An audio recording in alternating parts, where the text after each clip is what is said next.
Hello, Tracy here with another scrapbooking process video. Today I'm going to be scrapbooking this photo of just my neighborhood after the ice storm that happened here a couple of weeks ago. I'm pulling out some fairly old supplies here. They're new to me, but they're old. This is the Pebbles, what is it called? The Pebbles Seen and Noted collection. It's from back in 2013. My friend Stephanie just gave me this collection and a couple of other things as well.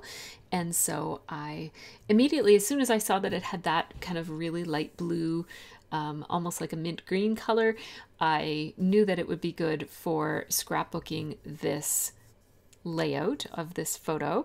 She gave me a few things here, so I'm just kind of going through it. The footage is a little bit different for this process video because it's footage that I took from a live stream that I did over on Patreon.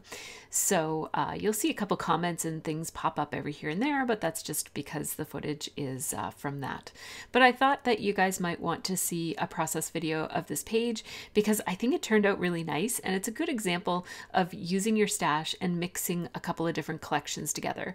So these are all things that Stephanie gave me as well, and so I'm just familiarizing myself with them. I thought that some of these things might work well in the layout that I want to do, but it turns out I didn't end up using any of them. I even went so far as to pull out the number 22 from here because I was going to put 20 and then 22 and maybe have it be like the year that this happened, but I ended up not doing that. The layout took just a different direction is all. So I'm just familiarizing myself with those embellishments, even though I'm not going to use them. And then the other thing is that this duly noted, or not duly noted, but seen and noted collection from Pebbles it has a lot of reds in it, and as kind of like the contrast to the blues. And I wanted to use pink instead of red, just for a softer look. I want to go with a real icy, soft look for this page.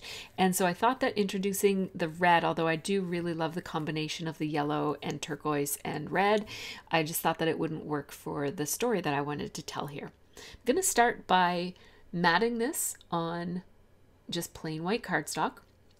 And I use fairly inexpensive cardstock for this. It doesn't have to be good quality or heavy or anything. And I just cut it down with my Stampin' Up! Trimmer. And now I'm just kind of thinking about how I might want to do this and what I might want to use for my background paper. This is the paper that kind of inspired me using this collection. So this polka dotted paper is my first option, but then I saw this grid paper and I really, really love a good grid paper. So I'm just kind of going through and picking out a few other options. So there's two different ledger type of grid papers, and then one that is all letters. It almost looks like a word search type of paper. And I'm gonna pull all of that away. And I am looking also at the stickers and other embellishments that Stephanie included in this little bag of goodies for me. And I am gonna stay away from anything red. But there are a few things on here that might work, but it turns out I'm not going to draw from them after all, but that's okay. So I put those over to the side, and now I'm going to pull out something else from my stash. So this is the Here Comes the Sun collection from Pretty Little Studios, and I thought that the pinks in this, because it has a really similar shade of blue, and it also has different shades of pink, and so I thought that the pinks in this collection would be what I want to pull in. And so I grabbed some washi strips, and I'm just having a look through the paper pads. The paper for Pretty Little Studios comes in a bunch of different sizes and shapes. And by the way, a really big shout out to Pretty Little Studios and a great big thank you to them, because they did give me these supplies way back in the day when this collection was new. And I have used this collection quite a bit, and look at all that is still left. It's amazing. There's so much in those collections. But anyhow, it is a summery type of collection. Like there's lots of, you know, like rainbows and clouds and flamingos and those sorts of things. So I'm trying to pick out anything that is more neutral, because this is obviously not a summer layout at all. So I want to just kind of, basically I'm trying to grab that pink color, but I don't necessarily need it to have any theming. So I'm just thinking about what my background paper might be, but I ended up deciding to go back to that polka dot that was basically what inspired me to use this collection in the first place. So I'm going to go with that polka dot for my background. And then this is sort of the color scheme, like the combination of patterns. I am mixing a bright white collection with a dirty white collection. It's not even a cream. It's more of like a grungy type of a white. And you can mix whites as long as you're just careful to make sure that there's more than one of each of those kinds of whites, right? So if there was only one bright white on the whole page, it would stand out and look out of place. And if there was only one grungy white, it would stand out and look out of place. But because I'm putting multiples of both kinds, it's going to work okay. So I really like that kind of hand-drawn polka dot paper that's in my hand right there, but I didn't want to put polka dot on polka dot, so I've decided to go with the heart-shaped paper, even though you don't see quite as much of the colors as I wanted to when you use the heart-shaped paper. Now when I tore this paper, because it has red on the back side of it, these are double-sided papers, you could see the red peeking through, and I really didn't like that. So although I almost always tear my layers, in this case I'm going to trim them so that the red stays on the back side of that paper where nobody can see it. And as you can see, I'm just kind of combining these patterns in such a way that I basically want to make sure that I'm seeing bits of pink, especially from that background paper with the hearts on it. I pulled out a couple of border punches because since I can't do tearing, I wanted to make something a little bit more interesting on the edge of the paper. And I'm going to run this notebook paper type of border across the bottom. Normally I would pull up some of the edges of that, but because it's that red and white polka dot on the other side, I actually don't want that showing. So I'm going to keep that border strip pretty flat. And now, as you can see, I'm just layering these two so that you're going to see some of the pink underneath. And I'm going to add some pink in the embellishments as well. I'm really liking this paper so much, and I do only have the one piece of it, so I decided to actually gut it before I layered my layers together, just to save a little bit of it in case I want to use it someplace else on the page. And I think I'll use it down here in the corner. So I'll go ahead and punch with my notebook punch again along that patterned paper. And now I'm going to score with my scoring blade of my Stampin' Up embellishment, or not embellishment, my Stampin' Up trimmer. And my thought was that I would use temporary adhesive to just hold this in place to basically just remind myself that I wanted to do that. And my thought was that this paper clip would just be temporary to hold it all in place to remind me that I want to do something down here. But I ended up liking it, so I went with it and left the paper clip in place. So I have used this collection quite a bit. This is more from the Here Comes the Sun collection, and I have used quite a bit of this. So there's obviously still lots left, but I'm going to use the majority of these labels and flowers on this page. And I'm just going to start by layering them in two different places. And I wanted to bring some pink over here. My main reason for using these embellishments is to introduce pink. So that's why I'm kind of strategically placing these flowers in such a way that you're going to see the pink. At this point, I'm not loving the green, and there's sort of two shades. They're very similar to one another. There's a yellow, and then there's a very similarly shaded green. That's almost like a citron-y type. Both colors are very citron-y. And I'm trying to minimize those, but the more they end up on the page, the more they end up looking okay. There is yellow in the photo, but the yellow in the photo is it's a sunset, so it's like a warm orangey yellow. These yellows are much more cool, but anyhow, it's gonna look good in the end. I was gonna cut off a lot of the yellow and green, but I ended up not. And I like how it looks. So just putting some extra embellishments in that little valet tray that I keep my embellishments in so I don't lose them. And then I noticed there was an extra little flower here that I lost. It was kind of stuck in the packaging. So I like how that looks. It introduces some pink over on that side. So I want some of all of the colors, some of the yellowy green, some of the pink, some of that darker blue, and some of the lighter blue in each of those corners. I pulled out my doily drawer. Yes, I have a whole drawer full of doilies and I love it. And so despite the fact that I have a whole drawer full of doilies, I almost always pick this doily that I'm going to pick right now. I have lots of them, and they're the perfect, they're intricate but not too intricate, and they're a really good way to anchor something. So you'll see how I'm going to use them. I'm going to cut them in half and put them right behind the flowers. It just gives those flowers a little home, a little place to sit, so they feel like they belong there. My initial thought was to use that heart paper from the Pretty Little Studios 6x6 paper collection and use it with a punch, but I didn't end up doing that. I pulled out these crocheted embellishments that my friend Sheila gave me, and I love them. And they've been sitting in my stash for a good long time, just waiting for the perfect page. And today that page came along and said, "Use me." It's time. It is time to get these onto a page. This was also saying "use me," but I didn't get that one on the page. Those 3 blue exclamation points, those are from the Scraptastic Kit Club way a long time ago. And boy, I gotta use those soon. Now, I liked the idea of adding stars to this page. I find that stars are a real dynamic feeling element. They just add energy to the page. And where this page is going to be otherwise so soft with all these florals, I don't use a whole lot of florals. So I thought I would kind of like punch up the page a little bit by using these stars. Those stars are from Ali Edwards. They're painted wood veneer stars, and I adore them. There's also a couple of acrylic stars there. I'm not going to use them though. Then I have these washi tape strips from Pretty Little Studios that I pulled out. There are some with pink and some with blue, and I do really like them. I especially like that black and white one, but it didn't make its way on the page.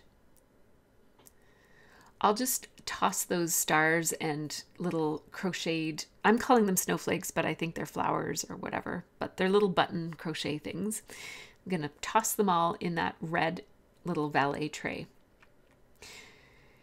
Now it's time to start gluing things down because I'm liking how this is all looking. I'm placing these very specifically. So I wanted the black center of that pink flower to be showing because I like the contrast that the black adds. It's not quite black. It's like a really dark inky color, but I'm treating it as a black.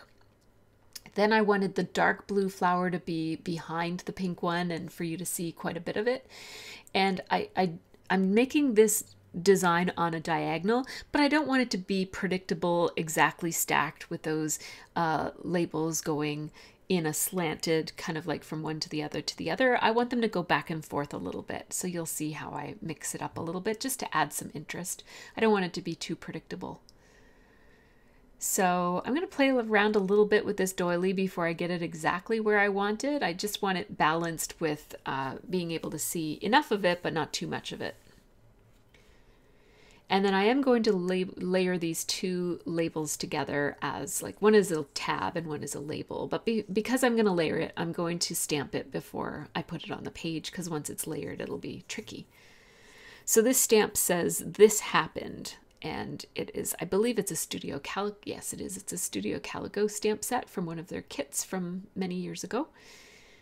And I'm just going to stamp that with VersaFine Black Onyx ink, and then I'll clean it off with a baby wipe and put the stamp back.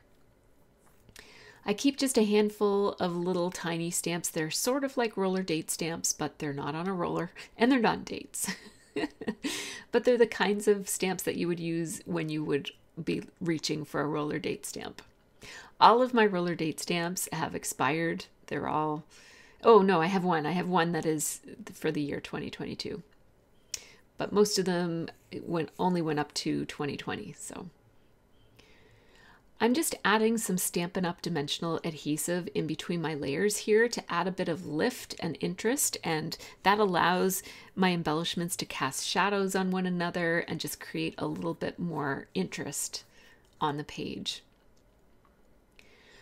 I'm going to place these layers now that they're all stuck to one another. I'll place them on the background page like that. And I think I'm going to add this blue flower right here. And I thought I'll just cut off the leaves so that it's easier. But then I thought, wait a minute, there's no green up in this corner. So I actually glue the flower to its own self like that so that the leaves look like they're sticking out behind the flower. And that introduces, at first it tones down the pink was too much over there, so the blue tones down the pink, but then introducing that little bit of green gives me a little bit of balance so that there's some of that green color on that side to balance off with those big leaves on the other side. And I'll make sure I put some down in the bottom corner as well so that they'll be in all three places. So designing your page so that there's 3 different clusters that create a corner, like a triangle, a visual triangle here, it gives a layout, a sense of balance. And for me, this particular triangle is a very harshly angled triangle, which kind of sets this layout apart. Like I find that a lot of my layouts are similarly composed. I have a look that I like and I tend to repeat it. It works for me, so I keep on using it. But I wanted this one to look a little bit different. So that's why I'm putting the photo fairly high on this page. And then I'm balancing it off with a little cluster down in the bottom right-hand corner. It's going to be a big cluster actually. It's because the photo is a fairly big cluster, right? Like it's the photo with the 2 clusters around it. So I need my bottom corner to be more than just a little strip or 2. It has to be fairly substantial to balance off all of the layers that are going in here. I don't typically like competing labels. Like I like all my labels to go one way. They don't have to. That's not a rule. You don't have to follow it. But I personally find that I like my layouts better when my labels all go one way. But I've already put a label in behind here on the vertical. So I'm going to do this anyways, even though I don't typically like it. It's okay. And, you know, sometimes you can do things a little bit differently than you usually do, and that's all right too. So now that I'm just answering a question here and cut a bit of that out. But now that I've got my layout kind of sorted out, I'm thinking about, is there anything else that I had originally thought I might do here that I want to add? So these calendar stickers I was going to add, they're from 2016, but I was going to add it so you can only see February sticking out. I was going to use that 22. I'm deciding not to use that. There's also a word sticker sheet from Pretty Little Studio that I'm also not going to use. But I haven't quite decided not to use it yet, but I just put it up there. Now, this is a little Allie Edwards fabric piece that's all stitched. It's like an embroidered piece. It says around here. It's a little hard to read it, but it does say around here. And I really like how that looks. It adds some texture, and I'm aware that there's going to be some other kind of textile type of embellishments on my page as well, so that kind of goes along with that theme. Now, this is a weird way to layer things together, but it's what seemed to work for me. So I kind of glued everything to everything else, and then I ended up with this flap so that I could see how this was going to play out, and I could wiggle those labels around. I didn't really do that on purpose, it just kind of worked out that way. Now I'm going to go overboard with my dimensional adhesive right here, and I'm going to have to take those off because it's sticking up too much. So I'm going to move some of those from one layer to another layer so that I've got a bit of lift on the lower levels as well. And basically there's so much dimensional adhesive in the layers on the top. I wanted to make sure that this little layer in the corner here was equally dimensional. I'm not entirely sure that this is going to fit in a pocket page, like in a page protector with that arrow paper clip at the bottom there, but I'm hoping it is. And if it isn't, I'm just going to put a little slit in the layout so that that paper clip can be embedded within the 12 by 12 paper and fit inside of the page protector. Now, I do know what my title is going to be. It's going to be called Ice Storm, and I thought that these silver thickers, spelling out the word ice in silver, might might make them look like they're ice. And so I thought that was kind of cool. And then I thought storm could be gray. And then I saw these stickers. They are from Dear Lizzie and they're called Fox, and they're quite a number of years old, but wow, I really love them. And what I especially love about them, not only are they a really nice inky blue, very similar to the darker blue that already shows up on this page from the Here Comes the Sun collection, they're glittery, which is fun for ice especially. But I really like the size, especially where I intended to put my title down here in the corner. Having a smaller size helps with the scale of this little cluster in the bottom here. So I'm going to try to squeeze the word storm onto this label here. And I realized that I don't have a lowercase o, but that's okay. I'll just use an uppercase O. So there we go with that. I'm just going to scooch this around a little bit, and the M was being a little bit contrary on me there, but I got him in place. I got him in order. There we go. I decided to put a little dot just because I thought that it needed a little period at the end of it. Ice Storm. Hard stop. That's the title of this one. All right. So now really the only thing that's left to do is the labels, like the actual placement of those labels and figuring out what I'm going to put on them. And oh, those are just my little papers that I use for keeping track of my videos. I had written the date of the photo on there, so I was just using it to check it out. It's February 5th was the date of that photo. So I'm just grabbing my only roller date stamp that still has the current year in it. And I'm stamping it on this super light pink, and I triple stamped it. And I'm putting it on this light pink label, and I am going to pop this one up so that it's standing off the page a little bit. And now this one, just to have a bit of variety between my labels, I'm going to make this one be flat. I'm going to do a little bit of journaling. I'm using my Sharpie pen for this. It says, freezing rain from Friday to Saturday, power outages, slippery roads. So I don't always journal with full sentences and paragraphs and stuff. Sometimes it's just a bunch of word salad that like represents the thoughts that go along with the photo, and that's okay. There's no need to put pressure on yourself. This is a hobby. Don't sweat it. Just get it done. So this one says, so treacherous, but so beautiful. So that's basically the story that I wanted to tell, is that there were power outages, it was slippery, it was also really pretty. So I'm going to put that one with the little Allie Edwards embellishment on it, and see how I'm putting the black one just off to the left more than where you would expect it to be. So if we were trying to draw a diagonal line from the top left-hand corner to the bottom right-hand corner, normally that black label would be scooched over quite a bit to the right. I don't want it there. I want it over a little bit because that adds just a little bit more interest to this page. It's not so predictable. So when you're designing your page and you're kind of following a design template, like a vertical line or a triangle or something like that, or a diagonal line, it can be a good idea to lay it all out and then just move a few things out of that line just to kind of make it a little bit unexpected and interesting. So I realized that I was about to put that handmade embellishment on top of a flower that was almost the exact same color. So I just did a last minute switch to the top there. And then I realized, wait a minute, I need the smaller one to go over here because there's less space there. So I just did a little bit of switching there just to get them in the places that they needed to be.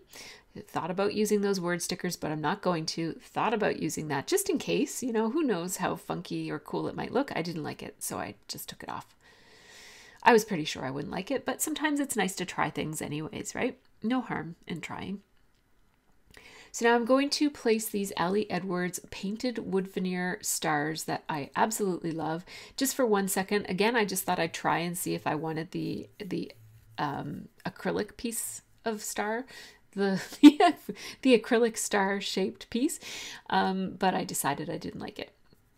I'm going to put these little tiny flowers on some of the labels, and just in an unpredictable way. So I didn't want them all in the corner. So I made sure that one of them was a little centered as opposed to every single one being in the corner.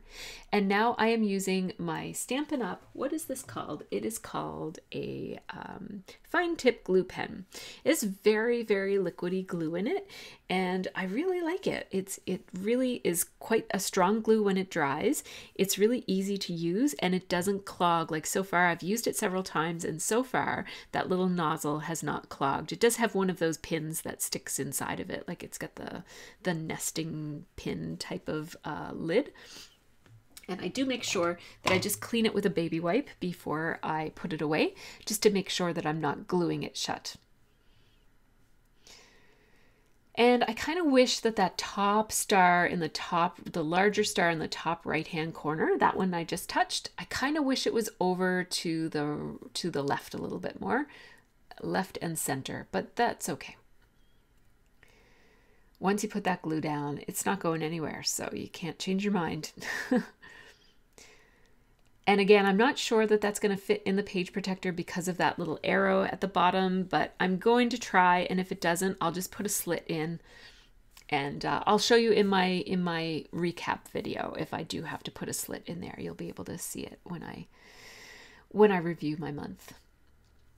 So here are the photos. Only a few of them turned out. I don't know what was wrong, but my phone was taking funny looking pictures, so I only have these two. Thanks so much to my Patreon supporters.